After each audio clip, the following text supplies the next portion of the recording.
Good morning বন্ধুরা, কেমন আছো সবাই? আশা করছি ভালো আছো, আমিও ভালো আছি। প্রত্যেক দিনের মতন সবাইকে আমার ছোটোখাটো মিনি ব্লগে সবাইকে ওয়েলকাম। এই দেখো, আজ সবজি দিয়ে সকালটা স্টার্ট করলাম। একটু গিয়েছিলাম সবজি কিনতে। তো কত রকমের সবজি, দেখো কি সুন্দর লাগছিল না ফ্রেশ ফ্রেশ সবজি দেখে।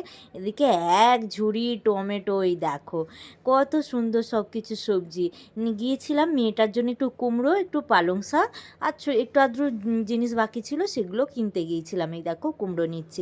ওকে তো এখন প্রত্যেক দিনই আমি কুমড়োটা দিয়ে থাকি, যাতে ওর পটিটা পরিষ্কার হয়, ওই কারণে। আর পালং শাকটাও দিই, তার সাথে একটু ডাল, পেঁপে, তো ঘরে সমস্ত কিছুই রয়েছে। ছিল না কুমড়ো আর পালং শাক, ওইটা একটু বাড়ন্ত হয়েছিল, তাই আমি নিতে গেছিলাম। আর এই দেখো সকালের রাস্তা কি ভালো লাগছে না দেখতে। এইখানে একটু ডাব কিনছিলাম, আর তার সাথে সাথে একটু ভিডিও করে নিলাম। কি ভালো লাগছিল। আর এই দিকটা না রাস্তা জুড়ে গাছ, সাইডে সাইডে গাছ, খুব ভালো লাগে। আর আমার মেয়ে দেখো এখন ওর খেলনা ছেড়ে হাতা, বাটি, চামচ এই সব নিয়েই খেলতে থাকে। ও মানে এখন ওর খেলনা নিতেই চায় না, কত খেলনা তাও নেয় না, এই সব নিয়ে খেলে। তারপর এই যে নিচে বসিয়ে রাখি না, ও এখন ওঠার চেষ্টা করে। ওই কারণে যখনই উঠতে যায় একটু হাতটা ছেড়ে দেয়, তখনই পড়ে যায়, মাথায় লাগে। তারপরে ভাবলাম, হাজব্যান্ডকে বললাম, জানো এক কাজ করো, ওর জন্য একটা ওয়াকার এনে দাও, ওর মধ্যে ও থাকবে, পড়বে না, খেলবে, চলবে। মামনিদি না আমাকে বলেছিল যে ওয়াকারে বসাবে না, এই পায়ের দু সাইডে নাকি বাচ্চাদের প্রবলেম হয়। কিন্তু এই মুহূর্তে আমার কিছু করার নেই। মেয়েটা এত পরিমাণে দাঁড়াতে চেষ্টা করছে আর পড়ে যাচ্ছে, মাথায় লেগে যাচ্ছে। মাথায় লেগে গেলে তো ভালো না, না, ওই কারণে ভাবলাম চলো ওয়াকারেই বসিয়ে দিই। তো বেশি দিন তো আর বসবে না ও, 2 থেকে 3 মাস, 3 মাসও হয়তো না, 2 মাস। তো নিয়ে এসে দিয়েছিল, রাত্রে তোমাদেরকে দেখাবো। তারই মধ্যে ও দেখো কেমন খেলছে। আর এখন এত সুন্দর সুন্দর এক একটা অ্যাক্টিভিটি করছে না, কি বলবো, ফোন চালু করতে করতে সেগুলো হয়ে যাচ্ছে। আর যতটা পারি তবু আমি ফোনেতে ভিডিও করে রাখি। আর এখন সবাইকে বাই বাই করতে পারে, আবার ডাকবে, আয় আয় এরকম করে ডাকবে। তারপর তো কথা মামি, পাপা, দাদা এগুলো তো বলতেই পারে। একটা একটা এমন অ্যাক্টিভিটি করে, খুব ভালো লাগে। ওকে আমি সবসময় ক্যামেরা চালু করলেও বোঝে যায় যে কিছু তবে একটা হচ্ছে, ও ঠিক স্মাইল দেবে, কিছু একটা করবে, এরকমই করে। আর দেখো এইভাবে এই ধরে দাঁড়াতে যায় আর তখনই পড়ে যায়। আর এমন করে ও দেখো একবার দাঁড়াবে, একবার বসবে, যেন কোনো অন্যায় করেছে, ও শাস্তি পেয়েছে তাই উঠবোস করছে, এরকমই করবে। আমি ওকে তাই বলছিলাম, বলি তুই কী অন্যায় করেছিস রে, তুই এরকম উঠবোস করছিস একা একাই, এরকম এখন এইসবই করে। আর জানো তো আমাদের ঠাকুরের ওইখানটায় যে গণেশ ঠাকুরটা সামনে রয়েছে, একদিন দেখছি কি ওর প্লেটগুলো সরিয়ে দিয়েছে, ঠাকুরটার মাথাটাকে ধরে দুলি দুলি ফেলে দিল।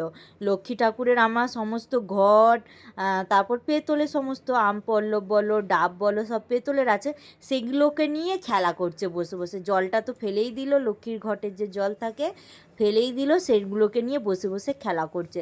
কালকে কি করেছি, সমস্ত ঠাকুর সব ওর হাতের নাগাল থেকে সরিয়ে দিয়েছি, যাতে না ওর হাতটা যেতে পারে।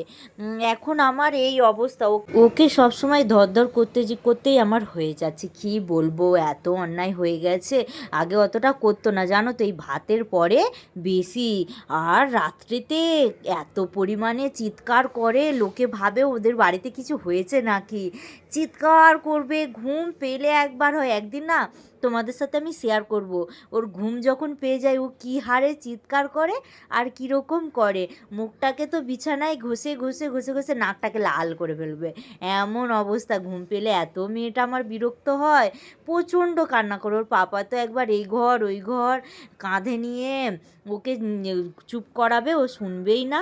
আর ওই দেখো ওই যে ইয়োকারটা এনে দিয়েছিল, ওর মধ্যে কী সুন্দর চলছে, এই দেখো ও যাবে এখন রীতিসাদের বাড়ি, ওই গেটের কাছে খুলতে হবে ওই দিকে, ও ও এরকম করে আমাকে বলছে ওই সময়। আর এখন এত পরিমাণে বুঝতে পেরে যায় যে ওই দিকে ওদের বাড়ি যেতে হবে। একবার সাইল সন্ধেবেলা নিয়ে গেছে ওকে ওই ওয়াকারে করে হাঁটিয়ে হাঁটিয়ে, ও আবারও যাবে, এই দেখো গেট খুলতে যাচ্ছে। ওকে আমি বারবার বলছি ঘরে আয় ঘরে আয়, ও শুনবেই না, ওই দিকেই যাবে। এখন মেয়েটা এত পরিমাণে আমার অন্যায় করে, কি বলবো। আর কি ভালো লাগে এগুলো, তো সানির বেলায় সব দেখেছি, তখন ভুলে গেছি 8 বছর আগে, এখন আবার ফিরে পেয়েছি, আমার যে কি মজা হচ্ছে। মানে মাঝে মাঝে নিজের ওপর একটু এও হচ্ছে যে এত কষ্ট পাচ্ছি মেয়েটাকে নিয়ে, সারাবেলা আমার টাইমের কোনো ঠিক নেই, খাওয়ার কোনো ঠিক নেই, কিন্তু এগুলো আবার এনজয়ও করছি। এই সময়টা চলে গেলে আর পাবো না, বড় হয়ে গেলে এগুলো কি আর করবে বলো, করবে না। এই দেখো ওকে যেতে দিইনি বলে ওরা আগে ঘরে ঢুকে যাচ্ছে। ওকে আমি বলছি এইদিকে আয়, এদিকে আয়, ও একদম সিধে ওইদিকে। আর এটা পেয়ে একবার হল রুম, কিচেন, আর আমার আলু পেঁয়াজ ছিল ওগুলোও আমি রাখতে পারলাম না, সব সরিয়ে দিয়েছি। ওগুলোকে নিয়ে নিয়ে সব ফেলছে। কি অবস্থা হয়েছে নিচে, আমার আর কোনো কিছুই নেই। আমি এই শোকেসের নিচে কত ফুল, তারপর হচ্ছে পুতুল এইখানটার কাছে না সব সাজিয়ে রাখতাম, এখন ওর জন্য সব সরিয়ে দিয়েছি, দেখো ফাঁকা। এখানটার কাছে সব রাখতাম, সব এখন ফাঁকা।